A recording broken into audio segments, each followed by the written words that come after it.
नमस्कार दोस्तों, मैं गगन सिंह, आपका स्वागत है हमारे चैनल लर्न इजी पर। आइए बात करते हैं हम क्लास 9th यूपी बोर्ड के, क्योंकि कुछ बच्चों की शिकायतें आ रही थी, सर कुछ चीज़ें हैं हम लोगों को हिंदी में बताई जाएं।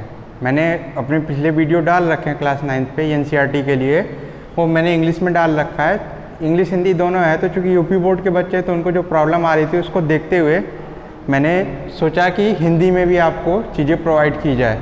जैसा कि मैं आपको बता देना चाहता हूं, हम अपने चैनल पे दोनों चीज़ें, सीबीएसई बोर्ड के बच्चे हों चाहे यूपी बोर्ड के बच्चे हों, सबके लिए वर्क करेंगे। ठीक है, तो आइए बात करते हैं क्लास 9 नंबर सिस्टम, जो पहला यूनिट है। ठीक है, सिलेबस आपका यूपी बोर्ड का जो सिलेबस है वही सिलेबस सीबीएसई बोर्ड का है, तो उसमें आपको कुछ सोचना नहीं है। ठीक है, क्योंकि आपको पता हो गया होगा, जानकारियाँ मिल जाती हैं, आपको पता चल गया होगा कि जो सीबीएसई बोर्ड के सिलेबस है वही आपका यूपी बोर्ड का सिलेबस है। तो उसमें भी आपका नंबर सिस्टम है, इसमें भी नंबर सिस्टम है, चीज़ें एकदम सेम रहेंगी। तो दोनों चीज़ें आपको दी जाएंगी, हिंदी में भी वीडियो प्रोवाइड किए जाएंगे और इंग्लिश में भी वीडियो प्रोवाइड की जाएंगी, दोनों चीज़ें रहेंगी। तो चलिए, नंबर सिस्टम जिसको हम हिंदी में कहते हैं क्या, संख्या पद्धति, संख्या पद्धति। अब इसमें देखिए, आप चीज़ें समझिएगा थोड़ा सा, दो चीज़ें होती हैं। अब आप समझिए, जैसे कि पहली चीज़ें कैसे काउंट की जाती थी, बच्चों के मन में एक प्रश्न आता है कि चीज़ें पहले कैसे गिने जाती थी।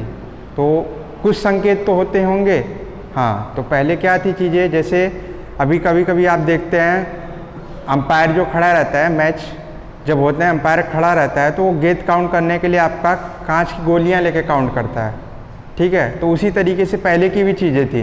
पहले आप किस तरीके से किसी आदमी को आपने कौन सी चीज़ कितनी दी, इसके काउंट करने के लिए बहुत से तरीके थे। जैसे छोटे छोटे पत्थर होते थे, उनसे काउंट कर लिया जाता था, या आपकी रस्सियाँ होती थी, रस्सियाँ में क्या कर दिए जाते थे, गांठ बांध दिए जाते थे। जैसे मान लीजिए हमने किसी को 4 वस्तुएं दी, तब उसका एक संकेत कैसा हो, कितना हो, तो उसके करने के लिए रस्सियाँ में इसी तरीके से 4 गांठें लगा दी हमने, तो ये भी एक संकेत हो जाता था कि हाँ, ये गांठ बांध के हमने यहाँ रख दिया, इतनी चीज़ें आपको हमने दी थी, अब हमको वापस चाहिए तो ये 4 गांठ दिखा देंगे, इतना दिया था, इतनी चीज़ें हमको वापस चाहिए। ठीक है, तो चलिए अब बात करते हैं, थोड़ी सी बात करना चाहूँगा मैं कॉम्प्लेक्स नंबर, जिसको आप बोलते हो समृद्ध संख्या, हिंदी वाले बच्चों के लिए समृद्ध संख्या। ये 2 नंबर से मिलकर बना होता है, एक वास्तविक संख्या होती है और दूसरी काल्पनिक संख्या होती है। तो वास्तविक संख्या जिनको हम गिनते हैं या यूज जिसका मैक्सिमम आपका किया जाता है, वो क्या बोला जाता है, वास्तविक संख्या। और काल्पनिक संख्याएं क्या होती हैं, काल्पनिक संख्याओं को समझने के लिए थोड़ा सा किनारे में समझा देना चाहूँगा आपको। जैसे हमने लिख दिया -4, तो ये √-4 जो वैल्यू है, करड़ी में -4 जो वैल्यू है, ये क्या है, काल्पनिक संख्या है। क्योंकि आप 4 का वर्गमूल तो निकाल सकते हो, पर माइनस जो वैल्यू आ गई इसका वर्गमूल निकाल नहीं सकते, तो उसको क्या लिखा जाता है, आई, जिसको हम बोलते हैं आयोटा। आगे के क्लासेस में जाएंगे तो आपको पता चल जाएगा आई का मतलब क्या है।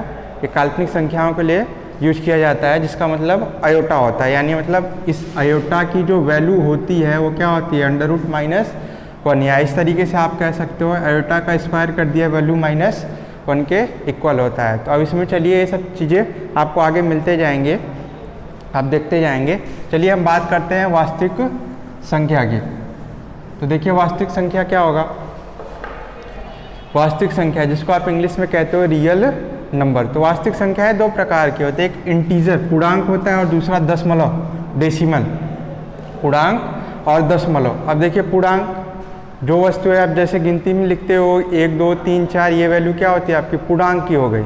ठीक है, या ऐसे समझिए जैसे आपकी कोई वस्तु है, या मान लीजिए 10 चॉकलेट है, आपको 2 बच्चे में बांटना है, आपने उसको आसानी से बांट सकते हैं, वो इंटीजर हो गया आपका। 5-5 हर बच्चे को दे दिया, 5-5 ये पहले बच्चे को दे दिया, ये दूसरे बच्चे को दे दिया, तो ये क्या हो गई, ये वैल्यू आपको इंटीजर में मिल गई। अगर यहीं पे हम कह दें कि ये 10 चॉकलेट हैं, ये आप 3 बच्चों में बांट दीजिए, तो वहाँ पे क्या हो जाएगा आपका, किसकी ज़रूरत पड़ जाएगी, डेसिमल की ज़रूरत पड़ जाएगी। क्यों पड़ जाएगी, 10 चॉकलेट 3 बच्चों में आपको बांटने हैं, तो 3-3 तो आप सभी को दे सकते हो, यानी मतलब टोटल कितने हो गए, 9 चॉकलेट होगा। अब एक बच रहा है, तो उसको बांटने के लिए क्या करोगे आप, उसको 3 भागों में बांट दोगे, तो ये 3 भाग आपका इसमें जुड़ जाएंगे। ये 3 भाग इनमें जुड़ जाएंगे इस तरीके से, ये 3 भाग इस पे जुड़ जाएंगे, ठीक है। तब इसलिए क्या पढ़ते हैं, हमको दशमलव की ज़रूरत पड़ती है।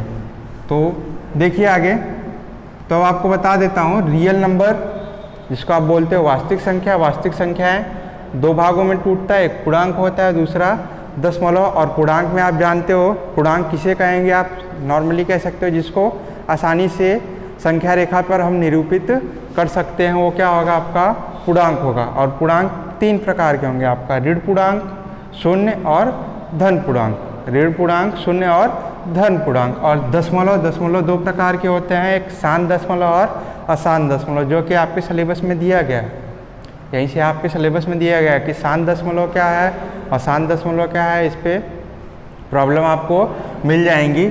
चलिए देखते हैं शांत दशमलव में क्या होगा और अशांत दशमलव में क्या होगा। शांत दशमलव को बोला जाता है फाइनाइट डेसिमल, या इसको कह सकते हो टर्मिनेटिंग, जो समाप्त हो जाए। जैसे हमने वैल्यू लिख दी 4.25, ये वैल्यू यहीं पे रुक गई, ख़त्म हो गई, तो इसको क्या बोलोगे आप, शांत दशमलव।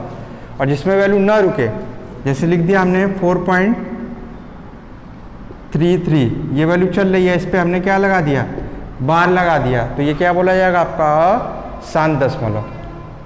अब इसमें आइए पूर्णांक में आइए, देखिए बता दिया हमने आपको कि ऋण पूर्णांक, शून्य और धन पूर्णांक, ये तीनों मिलके आपका क्या होंगे, पूर्णांक होगा। अब इसमें शून्य और धन पूर्णांक को आप मिला दीजिए, शून्य और धन पूर्णांक को मिला दीजिए, तो ये क्या मिल जाएगा आपका, पूर्ण संख्याएं मिल जाएंगी, जिसको आप होल नंबर कहते हो।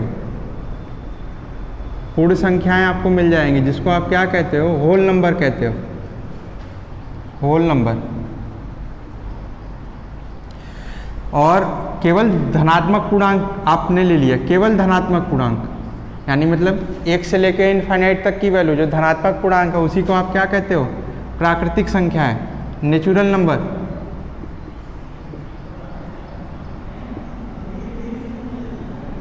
प्राकृतिक संख्या है, नेचुरल नंबर।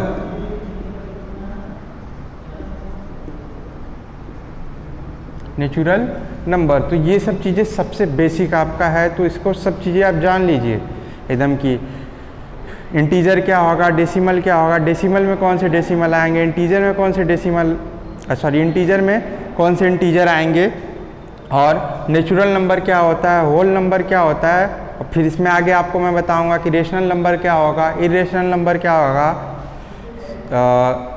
परिमेय संख्या, अपरिमेय संख्या क्या होंगी। फिर उसके बाद आपको बताएंगे अभाज्य संख्या क्या होगी, सभाज्य संख्या क्या होगी, भाज्य संख्या क्या होगी।